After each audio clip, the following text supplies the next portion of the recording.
Сайын Мұратбеков қылау әңгімесі. Шырт ұйқының құшағында жатқан, бас жағынан дарылдай сөйлеген әкесінің даусы оятып жіберді. «Әй, Сатай, тұр балам, барып шананы алып қайт», деді. Сатай көзін сығырайтты. Үйдің іші әлі қараңғы екен. Терезеден бұлыңғыр ғана жарық түсіп тұр. Түн ортасынан жаңа ғана ауған мезгіл сияқты. Нағыз тәтті ұйқының шағы да. Бүкіл тұла бойы маужырап ұйып, дәл осы күйде талықсып ұйықтап жата бергісі келеді. Бұл шақта адам белгісіз бір жақсы әуезге тербетіліп, талықсып қана ұйықтайтын болар. Бірақ ендігі жерде әкесі ұйқы береді дейсің бе? Әнеки шақырған тауықтай бас жақтан ауық-ауық қалқылдап дауыстай бастады. Қою қайда? Әй, беймазасай осы шалдың. Сатай-ау, таң атты ғой, тұрсаңшы енді, ертерек барып алып қайтсаңшы шананы, дейді және қайта-қайта айтады. Әлі түн ортасы ғана ғой, таң атсын да, дегісі келеді Сатайдың. Дәл осы кезде қорадағы әтеш қанатын дүрсілдете қағып қойып, тамағы жыртылардай айғай салды. Таң атып қалды дейтін сияқты. Маза беруші ме еді бұлар? Сатай көзін қайта жұмды. Шіркін-ай, ең болмаса 10 минут ұйықтар ма еді? Қайдағы ұйқы? Әне әкесі тағы сөйлеп жатыр. Қап, ұйқы бермеді-ау деп ренжіді. Онан соң, қой тұрайын, болмас деп ойлады тағыда. Бірақ бұл тек ойы ғана. Әне тұрдым, міне тұрдым деп жатқан. Енді бірде тіпті киіне бастаған сияқты еді. Сөйтсе қайтадан маужырап ұйықтап кетіпті. Бас жағынан тағы да әкесінің дауысы шықты. Рахаттана албырап бара жатқан құлақ шекесінен ағаш балғамен ұрғандай болып әр сөзі дың-дың етіп естіледі. Сатай, тұр енді, ертеңгі шайға дейін алып кел шананы. Апаң екеуміз базарға барып қайталық. Бол, тұр, балам. Әкесі жұмсақ үнмен дауыстайды, бірақ соның өзінде жағымсыз естіледі-ау. Сатай көзін ашпастан самарқау ғана қимылдай бастады. Іңірде жағылған оттан кейін түні бойы суық тартып кеткен үйдің іші қоңыр салқын. Көрпенің асты жып-жылы. Орындық үстіндегі киімдеріне қол созған. Киімдері сұп-суық, темірше қариды. Бір ай, дәл осы бүгін быт-шыт боп, шанақтарың шашылып, отқа жағылғыр қушанай. Қай уақыт болды екен? Көтеріліп төргі бұрышқа мойнын созды. Бірақ стол үстіндегі сағаттың тықылдап соққаны болмаса, тілі көрінер емес. Көрші көлеңдегі қоралардан әтештердің байбалам сап шақырғаны жиілеп кетті. Бірінен бірі қалысар емес. Таң атты деп шуылдасып ақ жатыр. Сатай 2-3 рет жағы айырылып кетердей боп құшырлана тәтті есінеді. Онан соң тоң-торыс боп түйілген күйінде үнсіз киінді. Әкесі шам жағып кейін деп еді, оның сөзін естімеген адамша жауапсыз қалдырды. Жасаурап ашыған көзін уқалап қойып, қараңғыда киімінің оң терісін тігісінен сипалап отырды. Әкесі болса со жылы төсекте жатқан күйінде бір сарын жұмсақ үнмен бұған не істеу керектігін түсіндіруде. Ең әуелі тор дөненді суғарып алған жөн. Сонан кейін қорадағы қамыт саймандарды қарға тегізбей, шұбалтпай, рет-ретмен алып шығу керек. Қамыт саймандарды кеше ғана майлап қойған. Қарға сүйретілмесін, су болады. Айтпақшы, бел көтерме тартпаны ұмытып кетпегей. Сонан соң Тастөбедегі шанаға жеткенше терлік тоқымды астына салып, мініп бару керек. Әйтпесе тақымын ойып алады. Тағы басқа да осындай ақылдарын шұбырта тізіп айтып жатыр. Ойылса тақым өзімдікі ғой, сіздік емес, дейді Сатай іштей қиястана қарсыласып. Тек іштей ғана солай дейді, естіртіп айта алмайды. Оған дәрмен қайда? Егер естіртіп айтар болса, әкесі жаймен ғана орнынан тұрар еді. Көзі шарасынан шығып кәрлене шатынап, қалш-қалш етіп өз төсегінің тұсында ілулі тұрған 8 өрім дырау қамшыны анау сіңірлері білемденген дәу-дәу қатты қолына алар еді де, сонсоң ешкімнің арашасына жол берместен мұның пәре-пәресін шығарар еді. Иә, солай, әкесі қиқаңдағанды көтермейді, баласын қиқаңдатпайды да. Доғаны алма, өзіміздің бір доға сонда, деді әкесі. Әрине, жылы төсекте жатып ап бұйыра бергенге оның несі кетіп барады дейсің? Онан да өзі тұр осындай салқын үйде етті темірше қараған киімдерін киіп, бүгін демалысы ғой.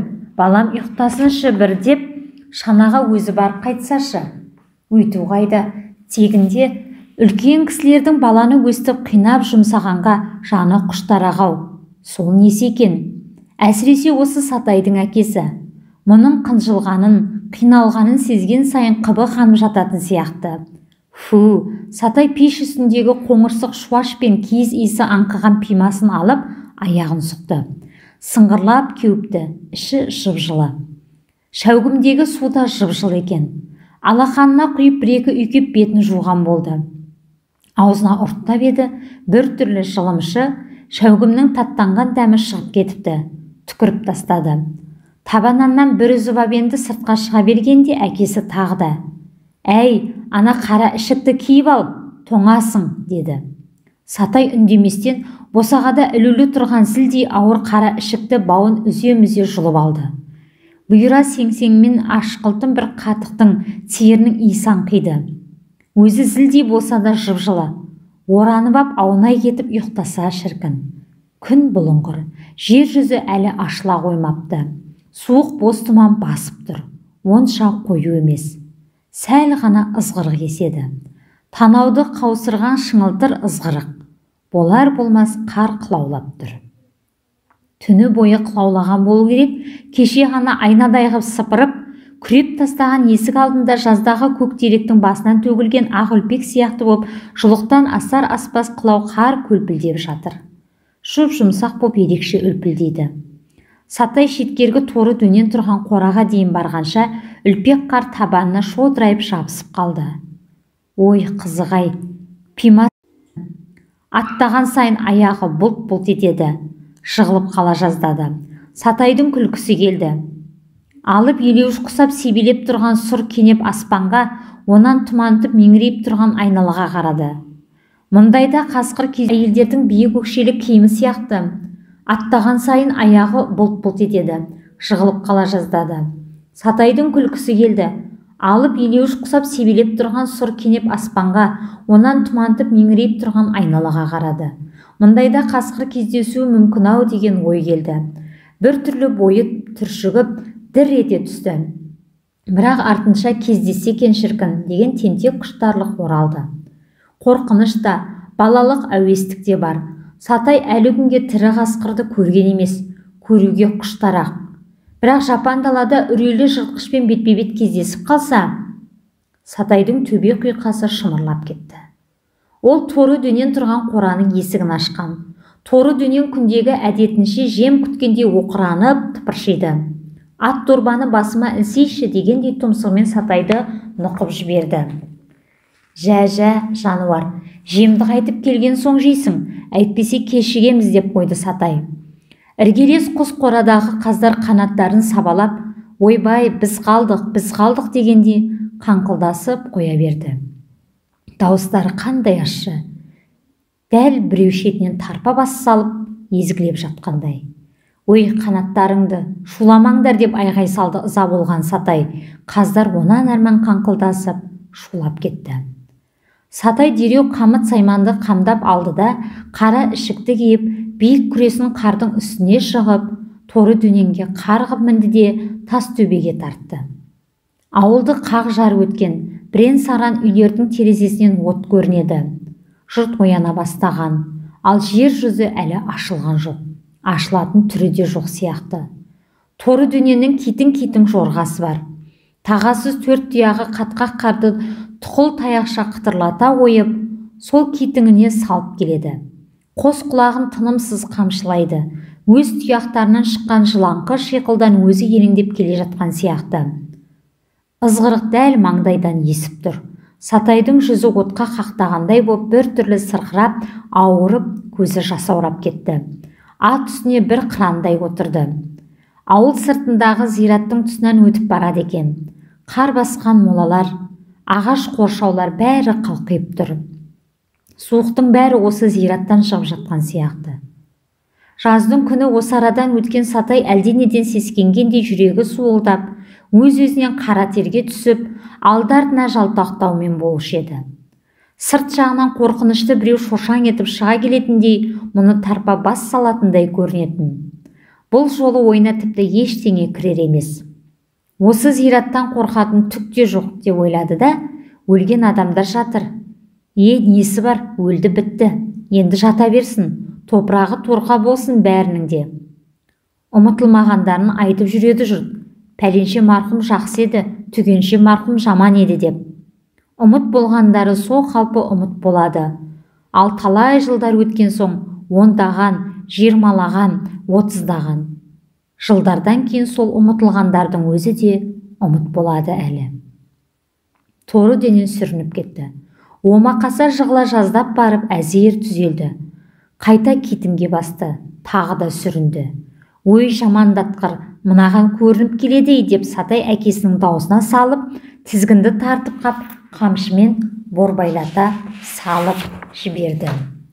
Шіркін, адам өлмейтін болса, әйтпесе не ол? Туасың, өмір сүресің, күндердің күнінде өлесің де қаласың. Ал сонан кейінгісін тіпті ойлағыңда келмейді. Қандай қорқынышты.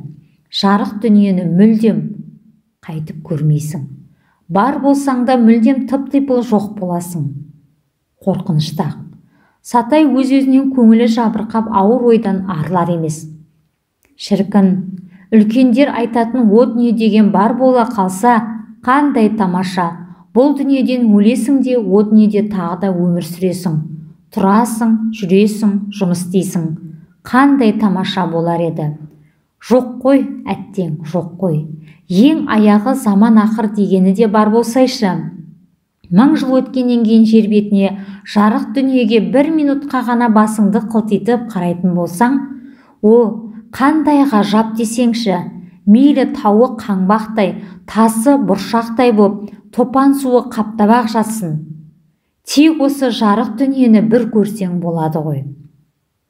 Әбден тапталып, шегедей боп қатып қалған бір шана сиярлық қана жолдың үстін жұлықтан келер-келмес үлпек қылау жауып жатыр. Жол шетінде анда-санда кездескен бұталар да ақ қырауға оранған. Торы дөнен жалтаңдап, солардан үркіп қояды. Зираттан ұзап, үлкен дөңнен асып түскенде, анадай жерде бірдеңе шоқиып отырғандай боп көрінді. Қозғалатын сияқты. Сатайға бірден қасқыр деген ой сап ете қалды. Естуінше қасқыр дәл осындай ақшулан болады. Ашыққанда жол торып, өстіп шоқиып отырады. Зәресі ұшқан Сатай алды-артына алақтай бастады. Жан көрінбейді, тысыр еткен дыбыс жоқ. Күн қылаулап, ызғырық есіп тұр. Ал Сатай лезде пысынап, терлеп қоя берді. Жүрегі тарс-тұрс етіп жарылып кетердей боп соғады. Тәуекел деп қамшыны үйіріп, аттандап тұра шапқысы да келді. Енді бірде жақындап келгенде қасқыр сияқты көрініп зәресін ұшырған нәрсе қатер өскен 3 сиыр құйрық боп шықты. Бастарын жел қозғап тұр екен. Аумайдей қасқырдан деп күліп жіберді Сатай. Қуанғаннан шыққан күлкі еді. Бұл кезде таң әбден атқан. Тұман сәл сейілгендей болды. Бірақ күн сол бұлыңғыр қалпы. Аспан мен жердің еш айырмашылығы жоқ. Бір тегіс ақ бұлыңғыр. Бір түрлі көңілсіз жадау күн. Ұшқындаған қылау таусылар емес. Құйылып тұр, құйылып тұр. Қырау басқан тор дөненнің жал құйрығы аппақ. Сатай бойы тоңазып, кірпіктері қайта-қайта айқасып жабысып қап келеді. Ол бойын жылтпақ боп, торы дөненді тебініп қап шаба жөнелді. Бірақ қос қамыт қолқылдап, аттың мойнын соғып, ұзақ шаптырмады. Оның үстіне еңіске қарай тоқыммен шапқан тақымға да жайсыз екен. Ішінде түйіп жіберді. Амалсыз ат басын ірікті. Еңіс бітіп өрге келген кезде шауып еді, кәдімгідей едәуір жолды өндіріп тастады. Өстіп бір шауып, бір аяңдап тас төбеге де жетті. Шананы жегіп ап, ештеңеге бұрылмастан кейін тартты. Шанаға жантая отырып, делбені қағып жіберіп, зулатып келе жатқан. Дәл тас төбенің көшесінен шыға берген жерде, Жол шетінде бүрісіп тұрған, қолында тырсия толған портфелі бар, өзі құралпы қызды көріп тоқтады. «Қайда барасың?» «Бірлікке», деді қыз. «Мен Қостөбеге барам, айрық жолға дейін отырам десең отыр». Қыз шананың арт жағынан кеп тізерлей отырды. Тоңған болу керек, бет-аузы көкпенбек. Жұқа пальтосына бүкіл өне бойының діріл қаққаны байқалады. Аяғында етік екен. «Мә, ішікті жамыл отыр» деп қойды Сатай. «Әбден тоңыпсып өзің». Қыз үндеген жоқ. Ішікке оранып алды. Сатай біразға дейін артына бұрылмастан тор дөненді шықпыртып қойып, алға қарай қасқайып отырды. Әлден уақытта бұрылып, «Неғып жаяулап жүрсің күнде?» деп сұрады. «Үйге бара жатырмын». «Бірлікке ме?» «Иә, осында. Тастөбеде оқимын. Кеше басқа балалармен бірге қайтатын едім. Ойын қоятын боп қалып қойдым. Енді үйге барып қайтуыма бір күнге рұқсат етті». «Не ойын? Концерт пе?» «Иә, колхозшыларға концерт қойып берді». «Пьесада әзірледіңдер ме?» «Жоқ, пьеса таба алмадық». «Бәлі, сөз бекен ол да, таба алмадық деген. Пьесасыз қандай ойын ол?» Сатай менсінбей сөйледі. «Қыз жібек, еңлік кебектерді қоймайсыңдар ма?» Қыз күлді. «Директор ағай рұқсат етпейді ғой» деді онан соң. Біраз жерге дейін екеуі тағы да үнсіз отырды. «Ой, ол директорлардың айтқанын тыңдай берсең шаш шығармайды» деп қойды Сатай. «Біздің де бір директорымыз бар. Ой, бір тұрған бойы мақтаншақ. Сәл бірдеңе істеп қойсаң, кәне, ережеде не депті деп дікілдеп есіңді шығарады. Мына біздерге шаш жібертпей қойды ғой әуелі. Сен нешіншіде оқисың?» «7-ші класста». «Мен де 7-шідемін. Ал 7-ші класста шаш жібертпеу масқара емес пе? Атың кім?» «Рабиға». «Атың жақсы екен. Менің атым Сатай. Өзің берірек отырсаңшы». «Бері, мен жеп қоймаймын». «Жерге кеулетпей ішікті түймелеп ал, сонда тез жылынасың». «Тоқта, мен жағаңды көтерейін». «Әп, міне, енді сені Сібірдің аязы да алмайды». «Қане бері қарашы маған, өзің керемет сұлу қыз екенсің, Рабиға». Қыз суық қарығаннан бетер қып-қызыл болып қызарып кетті. Бетін теріс бұрып. «Өзің ұялмайсың ғой тақылдап. Адамның өзіне сен сондай екенсің деп айтуға бола ма екен?» деп ренішті үнмен күңкілдей сөйлеп. Сатайдың өзі де қысылып қалды. «Ой, кешіріңіз, менің сондай бір жаман мінезім бар. Қоя алмай-ақ жүрмін» деп самбырлап. «Ану, шу, торы дөнен қос аяқтап шаба жөнелген. Шақыр-шұқыр еткен тұяғы шанаға қарай қар кесектерін бұрқырата атқылап берді. Кенет торы дөнен ішін тартып, жалт бұрылып тұра қалды. Қос құлағы найзаша шаншылып, қалш-қалш етеді. Қамшыны үстемелете үйірген Сатай кенет «Әне, қасқырды қара» деп айғайлап жіберді. Дауысы сондай қуанышты даурыға шықты. Рабиға да жалт қарады. «Шынында да қасқыр» деді таңдана үрейленіп. Жалтақтап Сатайға қарап қойды.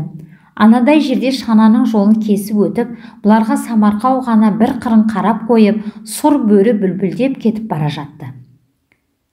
«Ай-ай, айт» деп есі кеткен Сатай шананың үстінен ыршып түсіп қала жаздап айқайлады. Бөрі біраз жер бүлкілдеп барып, бұларға немкетті қарап қойып, шоқайып отырды. Ойына ештеңе кіріп шығатын емес, тіпті маңғаз. «Аяу, айт, үйда күшігім, кә, айт, Сатай қойшы, бізге қарай жүгіріп пәле қылар. Немене, қорқасың ба? Қорықпағанда?» «Ой, неменесіне қорқасың? Ит сияқты ғана нәрсе емес пе? Егер ұмтылатын болса, қақ шекеден мына қамшымен бірді тартып жіберсем». Сатай есі қалмай самбырлап кетті.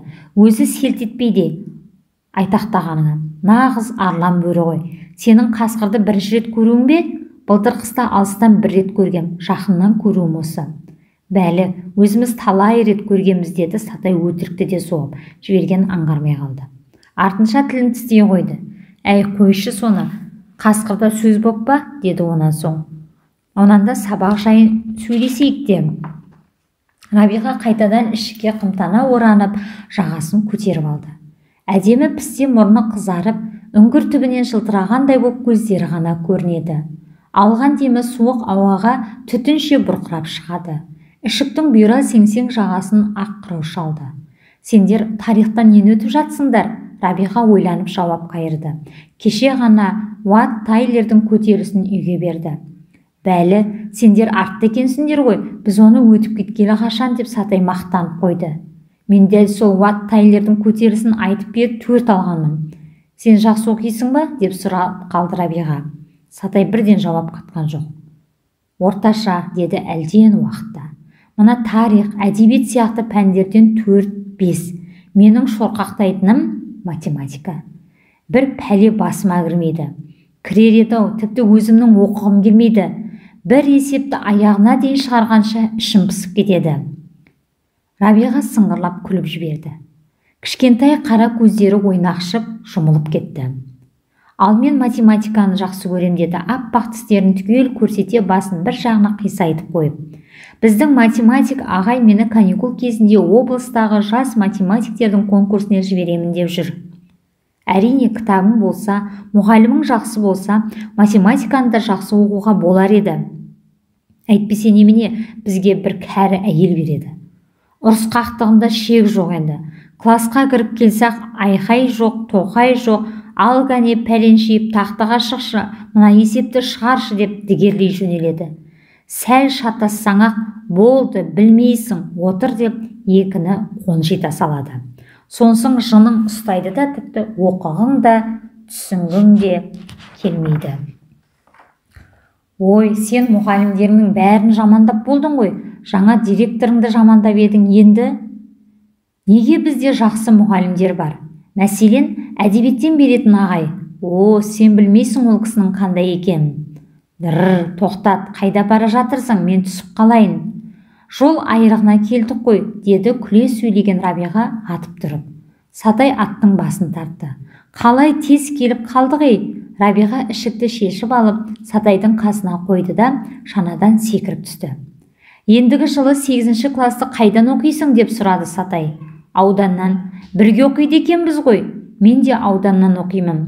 Рабиға кетуге ыңғай білдірген. Кенет Сатай, сен өлімнен қорқасың ба деді. Қалай, деді түсінбеген Рабиға. Мысалы, кәртейіп өлетініңді, онан еш уақытта тірілмейтініңді ойлайсың ба? Рабиға күлді. Тағы да аппақ тістерін көрсетіп, басын бір жағына қисайтып қойды. Сен қызық баласың, Сатай, деп қадала қарады. Соны да ойлай ма екен адам? Ал мен ойлаймын, ішің пысып, ерегетін шығарсың. Тіпті ішім пысып-ақ, бүгін ертеңгісін жолда келе жатып та ойладым. Сөз емес, мен талай рет жол жүріп жүрмін, бірақ ешқашан ойлаған емеспін. Ой, тоңып кеттім, ал рахмет, қош боп тұр деп қолын бұлғап, өз жолымен жүріп кетті. Сатай да шанадан түсіп, торы дөненің о жақ бұ жағына шығып, бел көтермені туралап, доғаны ырғап көтерді. Жал құйрығы құлағының ұшы ақ қырау дөнен ауыздығын қаршылдата шайнап-шайнап, бір-екі рет дүр сілкіне пысқырынып қойды. Үсті басынан ақ бу шығады. Өрден біраз алқынып қалған сияқты. Жануарды аса қысыңқырап жіберіппін-ау деп өкіне ойлады Сатай. Күн сол бұлыңғыр қалпы. Қай уақыт болғаны да белгісіз. Сатай Рабиғаның соңынан қарады. Қыз алдарына қарамай асқа басып кетіп барады. Тұман басқан меңіреу ақ далада жалғыз қарайған сол ғана. Сатай қара ішікті иығына жамылып алды да, торы дөненді жәймен сыдырта аяңдатып жүріп кетті. Ойынан Рабиға кетпей қойды. Жақсы қыз екен деп түйді. Кішірек жотаны асып барып кіл тоқтады. Мен Рабиғаны сол бірлікке де неге апарып салмадым? Ат жанаға 5-6 шақырымда сөз боп па, желдіртіп барып қайтар едім. Күн әлі ерте шығар. Оның үстіне бүгінгідей тұманды суық күнде атамдар базарға барады қоймас. Ол дереу торы дөненің басын кері бұрды да, шықпырта осып-осып жіберіп, еңіске қарай құйықта жөнелді. Әнемне дегенше жол айрығына да жетті. Онан бірлікке қарай бұрылды. Торы дөнен бөтен жолға жүргісі келмей, қиқалақтай беріп еді, Сатай ақырып жіберіп, қамшымен тағы да шықпыртты. Өзінің осы шешімге келгеніне қуана құлшынып кеткен. Айт жануар шу деді. Арындап торы өледі. Ол сасқалақтай күлді. Қазір Рабиғаны қуып жетеді. Тағы да оған қара ішікті кигізеді де ауылына апарып салады. Жеткенше екеуі тағы да әңгімелеседі. Бірақ торы дөненді қанша шықпыртқанымен Рабиғаға жете алмады. Аяқ асты жым-жылас жоқ. Тек меңіреу далада созыла жатқан жол ғана. Апырау, қайда кете қалды деп мазасызданды Сатай. Әлде бұрылған із жоқ па екен деген оймен жолдың екі жағына жалтақтап қарап келеді. Әрі беріден кейін шыңылтыр қардан көзі бұлдырап басы айналғандай болды. Осы сәт анадай жерде тұман ішінен шоқиған бір нәрсе қараңдады. Торы дөнен селт етіп осқырып тұрып қалған. Сөйткенше болған жоқ, жолдан шеттеп бара жатқан көкжал бөрі көрінді. Бағанағы көкжал болу керек, Сатайдың бойынан тоқ жүріп өткендей шымыр ете. Аттан, айт деп жан дәрмен дауыстап жіберді. Бірақ қанша аттандадым дегенмен тамағына кесек тығылғандай үні шықпай қалды. Басынан көтере үйіріп қамшысын бұлғады. Көкжал бөрі бұл жолы да маңғаз бүкеңдеп барып, әудем жерге шоқиып отырды да біртіндеп қалып қойды. Бойын билеген қорқыныш басылғаннан кейін Сатай тағы да Рабиғаны ойлады. Апырау, қайда кете қалды, әлде қасқыр? Ойын әрі қарай жалғастыруға көңілі дауаламай тұла бойы түршігіп дірілдеп кетті. Рабиға, тоқта деп айғай салды. Бірақ тымырсық даладан дыбыс болған жоқ. Сатай айғайлаған сайын торы дөнен құлағын жымырып ап, оқтай зымырап келеді. Жолдың ой шұқыры білінер емес. Кішкене шананың табаны жерге тиер емес. Рабиға, мұның айқайын меңіреген суық тұман жым-жылас қып жұтып жұтқан сияқты. Ат тұяғынан ұшқан қар кесектері омырауын басып қалды. Көзін аштырмай келеді. Енді бірде торы дөненің шабысы бәсеңдейін деді. Соның арасынша иттің үргені естілді. Әлде қайдан жақыннан сиыр мөңіреді. Сатай аттың басын тартты. Бұл кезде Бірлік колхозының көшесіне де кірген екен. Енді не істеу керек? Рабиғаның үйін тауып алып, келген-келмеген білу керек. Осы кезде біреу ту сыртынан «Сатай» деді. Анадай жерде ыржия күліп Рабиға тұр. Жаңа артымыздан менің атымды атап біреу сонша айғайлады. Сен емессің бе? Иә, мен. Сен немен келдің? Шанамен. Артымнан колхоздың шанасы қуып жетіп, соған отырып келдім. Түскенім осы. Ал сен неменеге келдің? Жай бір жұмыспен келдім деп жалтарды Сатай. Бір түрлі көңілі жабырқап құлазып кетті. Иә, тіпті бұл жақта ешқандай жұмысың жоқ еді ғой, деп күлді Рабиға. Аппақ тістерін көрсетіп, басын бір жағына қисайтты. Жүр біздің үйге, шай ішіп кет. Жо, рахмет, атам мен апам базарға бармақ еді, күтіп қалған шығар. Рабиға ақ көбік боп буы бұрқырап, селкілдей бүйірін соғып тұрған торы дөненнің басынан сипады. Сен қызықсың, Сатай, атты сонша қинап керегі не еді? Сатай құлақшынын жасаураған көзіне түсіріңкіреп теріс айналды. Бер жақта жолда қасқыр жүрді. Қасқыр, деді сөзінің соңын дірілдей жұтып. Қорықтың ба, деді Рабиға аяныш білдіріп. Мен бе, деп айғайлап жіберді Сатай. Мені қорықтарсың, маған десең жолбарыс, арыстаның түгел өріп жүрсінші. Онан соң делбені қағып жіберді де атын шұғыл бұрып ала жөнелді. Сатай, тоқташы, ал немене? Рабиға таяп кеп портфелін ашты. Мә, мына алгебраны сен ал, оны қайтем, керегі жоқ, деді Сатай тіксініп. Рас айтам, мә ал, менде тағы біреуі бар үйде. Ал әйтпесе ренжимін, деді Рабиға шынымен ренжитіндей түр көрсетіп. Мынауың қызық болды ғой, деді еріксіз күлген Сатай. Ал әкелші, жарайды, алсам алайын, әйтпесең тағы ренжіп қаларсың.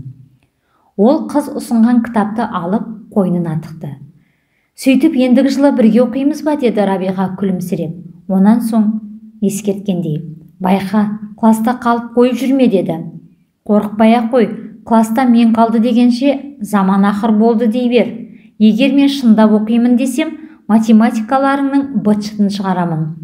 Рабиға басын бір жағына сәл қисайтып, оның сөздерін күле тыңдап тұрды. Осы қылығы ұнамды екен. Сатай басын изеп, оған көзін бір қысып қойды да, ернін жымқырып, ысқырып жіберді. Торы дөнен ала жөнелді. Қайтар жолында әлгіндегі қасқырдың ізіне түсіп жол жағалап кетіп бара жатқан екі салтатты кездесті. Асынып алған мылтықтары бар. Тотыққан өңдері қатулы көрінеді. Сатайдың жанынан екеуі де үндемей өтіп кетті. Торы дөнен шалдығып қалған сияқты, бүкіл желісінен ауған жоқ. дәп зираттың тұсынан өткен кезде Сатай өзінің ертеңгі ойларын, Рабиғаға айтқан сөздерін еске алды. Шынында да басқа ойлайтын нәрсе таусылғандай, өлімдегі шаруам қаншедей деп күбірледі. Кенет оған зираттың ішіндегі тегіс сыртқа шығып, тізіліп қарап отырау деген шәлкес ой келді. Әрине бұл оларды көре алмайды, ал олар мұны көріп отыр. Сатай кішкентай күнде кәрі әжесінен көзге көрінбей жүретін әруақтар жайлы көп ертегі естігенді. Бәрі өтірік, соның надандық деп тағы да күбірледі. Сонда да жүрегі дауаламай теріс қарап отырды. Бойын тер болып тырс еткен дыбысқа елегізе құлақ түрумен болды. Бірақ қорыққандығын білдіріп, атты қысаған жоқ. Сол бір қалыпты бүлкіл желіспен өтті. Үйге келгенде әкесі қалың киініп, күміс белбеуін буынып есік алдында тұр екен. «Неғып кешіктің осы тұрған жерге сонша?» деп зекіген үнмен. «Жүк тартқасың ба? Атты қинап тастапсың ғой». Сатай шанадан секіріп түсіп, қойнындағы алгебраны алып көрсетті де, «Кітап алдым» дей салды. Мұнан әрі әкесінің күңкіліне құлақ аспастан ысқыра әндетіп үйге кіріп кетті. Оқушылар, қылау әңгімесіндегі қылау қыста селбіреп жауатын ұлпа майда қар деген ұғымды білдіреді. Сонымен балалар, әңгімеден түсінгеніміздей, әрқашан бір-бірімізбен дос болуымыз керек. Достық адамдар арасын жалғап тұрған нәзік жіп. Ендеше білім жолында, достықта, бірлікте болайық.